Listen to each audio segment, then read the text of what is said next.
ઉપલેટા તાલુકાના ગધેથડ ગામે ભાગવત સપ્તાહનું આયોજન કરવામાં આવ્યું હતું, જેમાં વાળા પરિવાર, કબીરજી બાપુ તેમજ લાલબાપુ પરિવાર દ્વારા આ કથાનું આયોજન કરાયું હતું। ત્યારે ભક્તોએ મોટી સંખ્યામાં કથાનો લાભ લીધો હતો। ઉપલેટા તાલુકાના ગધેથડ ગામે ગાયત્રી આશ્રમ ખાતે લાલબાપુ પરિવાર દ્વારા અનેક કાર્યક્રમો કરવામાં આવે છે, જે દર કાર્યક્રમોમાં ગાયત્રી મંદિર ખાતે હજારો શ્રદ્ધાળુઓ પધારે છે। ત્યારે આ ગાયત્રી આશ્રમ બાજુમાં ગધેથડ ખાતે ફરી એકવાર ભાગવત સપ્તાહનું આયોજન વાળા પરિવાર, કબરજી બાપુ પરિવાર અને લાલબાપુ પરિવાર દ્વારા કરવામાં આવ્યું હતું, જેમાં વાળા પરિવારના અને લાલબાપુ પરિવારના આમંત્રણને માન આપી સર્વે સાધુ સંતો ગિરનારમાંથી પધાર્યા હતા।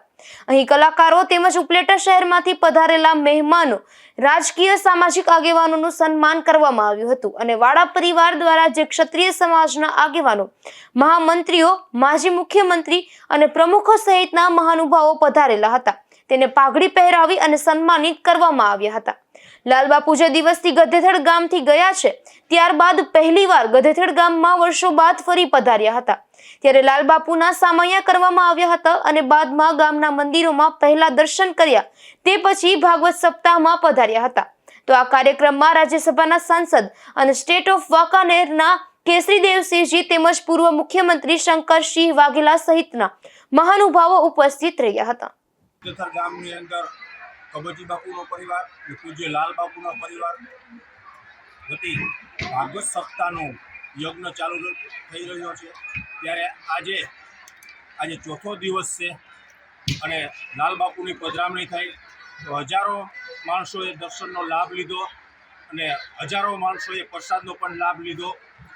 ઘણા બધા સૌરાષ્ટ્ર ગુજરાતની અંદરથી બધા સંતો પધાર્યા, રાજકીય પણ ઘણા બધા પધાર્યા, માજી મુખ્યમંત્રી શંકરસિંહ વાઘેલા, પ્રદીપસિંહ, હકુબા, અમારા સ્ટેટો તેમજ કેસરીદેવસિંહ, બધા તમામ આજુબાજુના બધા આગેવાનો, માતાઓ, બહેનો અને અમારા આમંત્રણને માન આપી અને આ અમારી ભાગવત સપ્તાહને અમારા પ્રસંગને દીપાવવા માટે આ બધાએ જે અમારા પ્રસંગને દીપાવવા માટે બધાય પધાર્યા છે, આ બધાયનું આ તકે અમે વાળા પરિવાર, અમારા કબરજી બાપુના પરિવાર અને પૂજ્ય લાલ બાપુનો પરિવાર અમે એમનો ખૂબ ખૂબ ધન્યવાદ પાઠવીએ છીએ અને એનો શબ્દથી એનું સ્વાગત કરીએ છીએ।